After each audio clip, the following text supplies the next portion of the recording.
Hello everybody and welcome back to another video from HSTV, and in today's video, as you can see by the video title, I understand that it is peak exam season. So whether you're in high school or medical school, doesn't matter what you're studying or what exam you're about to sit, but these are going to be some tips that can help you to focus. So these are not necessarily how to revise kind of tips, these are more about how you can get into a revision, because procrastination is an all too common problem that I know about. Distractions are everywhere and sometimes it can be really difficult just to get into the zone of studying. So I hope that through this video I can give you guys a few of the tips that I use to help you in your revision endeavors. So I'm going to make this video as short as possible because I know that you're somewhere, whoever you are, you're probably sitting there procrastinating watching this video. But I hope that these few minutes will be an investment of your time rather than a wastage. So let's get straight into my first tip.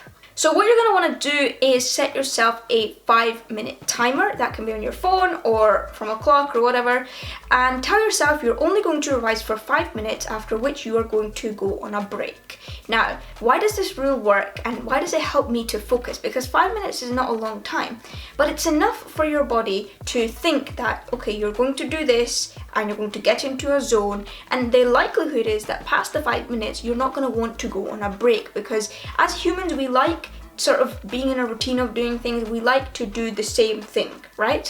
Where we're comfortable.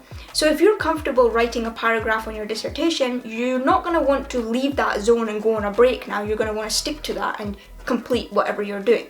So that's why the 5-minute rule works. Now, if after 5 minutes you're still not feeling focused and you do want to go on a break for 5 minutes and then set yourself a 10-minute timer this time. Again, 10 minutes is not a long time. So it's something achievable that your body can do and then feel motivated to continue on studying after that time limit. Okay, so sort of related to the time limit rule, which I guess is very universal for everybody, you could also set yourself a very small achievable goal, depending on whatever you're studying. So for me, when I was writing my dissertation, I would tell myself, okay, I'm going to write this one paragraph and after that I'm going to go on a break. But it has to be something small, even if it's just a few sentences or maybe just a few topics that you're going over. It has to be something that you know you're like 98% likely to achieve within a small amount of time. But the likelihood is, again, once you've done that small topic, you're going to feel more motivated, you're going to have met that target in your head and want to keep on revising. So again, it's something that can get you into the swing of focusing so that you continue to revise for a longer period of time.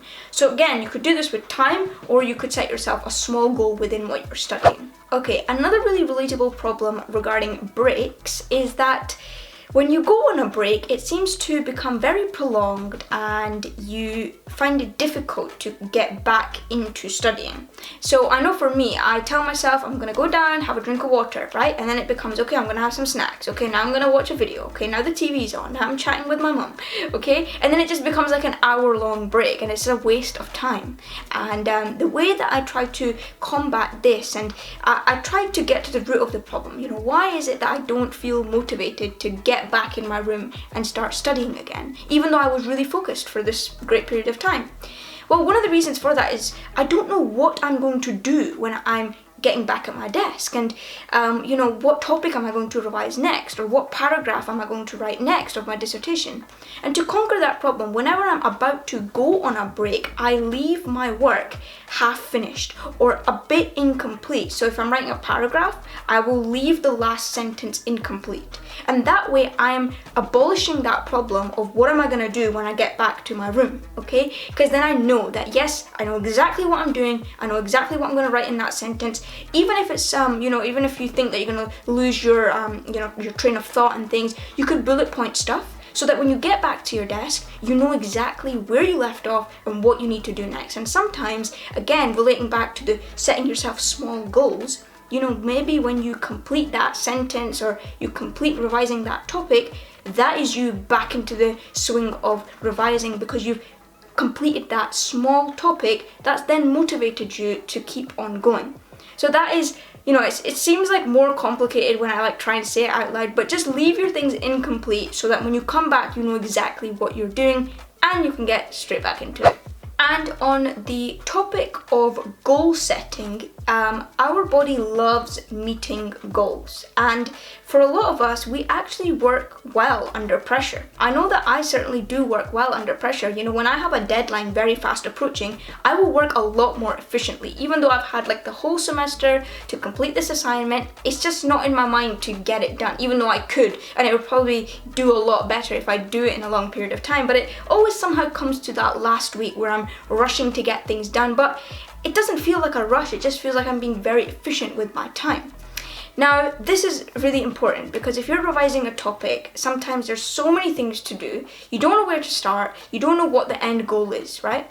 So get yourself some kind of checkpoint or some kind of goal that you need to be meeting. And one great way to do that is with some lovely human help. So what you could do is, if you have a topic that you don't like to revise, and you know that it's going to be that one that you're going to leave to the last week and then kind of just put it in your short-term memory, what you can do is ask some of your friends, put together a little study group and tell your friends that on this date I'm going to teach you this topic. And that way your friends are now depending on you to teach them that topic. You have that pressure on you now to get that topic really good, on point by that deadline. So set yourself deadlines, and sometimes it's difficult to discipline ourselves just to say, okay, I'm going to do this at that point. But if you have somebody else involved, it's almost like a personal trainer type experience, right?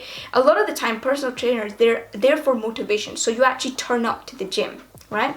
The same happens when you're studying as well. Have people there who check up on you and say, okay, have you done this? Okay, we're setting this deadline. By this point, we're going to have this complete. Tell your supervisor, you know, by this time, I'm going to have my introduction section done and I need you to check it. That way, your supervisor is now waiting for you to get that done, and you have a goal that you need to meet. You're not so aimless anymore. You can also use this humanly help to avoid distractions, the biggest one being your phone.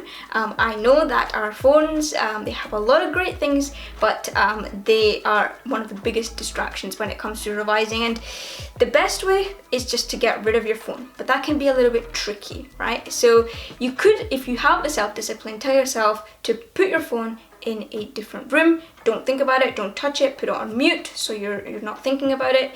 But you can also ask someone to keep your phone with them, so they can let you know if there's something, you know, important happening, if there's a call or something, but it's out of your reach, and actually you're held more accountable because you're going to feel bad going to this person asking you for your phone. You know, it's an extra hurdle in your way to distracting yourself with your phone, rather than if it's just sat on your table, it's easy to pick up and then you go on Instagram, right?